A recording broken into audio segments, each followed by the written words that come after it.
With Jesse Simonton, Brent Hubbs, VolQuest.com. Tennessee on the practice field, short workout, Jesse, getting ready for the scrimmage tomorrow. Interesting, Jeremy Pruitt, I won't say optimistic, but pretty pleased, noting the last couple of days have been good. He's very curious to see this football team tomorrow. Yeah, we were only out there for a period today, but it kind of echoed, Tracy Rocker was extremely positive with his group. Even Will Friend didn't have kind of the fire and brimstone that he's had lately.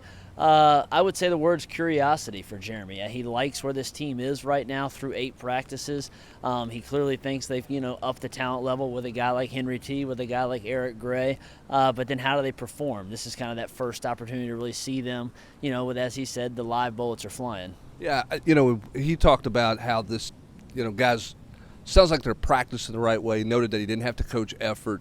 Drill will work. Some guys look good. I think he's just curious to see how much that drill work translates into playing football tomorrow, really for the first time. Yeah, and I asked him, what exactly are you looking to see, specifically? And he said offensively it's limiting mistakes. It's not doing the dumb stuff. This spring they lamented the fact they couldn't snap the ball at times. It's just eliminating the mental mistakes and the easily correctable stuff.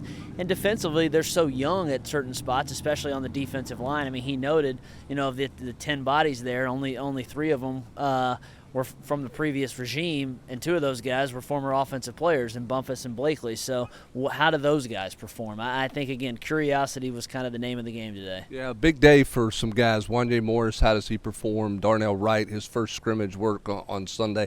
But I think more importantly, how do those junior college players in the defensive interior, how much do they play a guy like John Mincy, who needs the snaps but has been nursing a little bit of a low leg injury. So, in the trenches is where it's going to start. We'll see what Jeremy Pruitt says about that on Tuesday. Yeah, my lasting thoughts were just I think it's a big opportunity for a guy like K'Ron Calvert, Jerome Carvin. Tennessee's really trying to figure out who that starting 5 is. Jeremy Pruitt said today they're nowhere close, to figuring out. Sounds like he said they have, 10 guys that they're rotating there. I think you and I would say they probably have a strong idea of who maybe 3 or 4 of the starters are going to be. But I think there's, again, Calvert, Carvin, Jameer Johnson. They're all kind of battling to see if they can get into that first 5. We'll be curious to see what Jeremy Pruitt has to say about his football team after this scrimmage. Certainly some optimism going into this scrimmage. For Jesse Simonton, who's given his all today, I'm Brent Hubbs, VolQuest.com.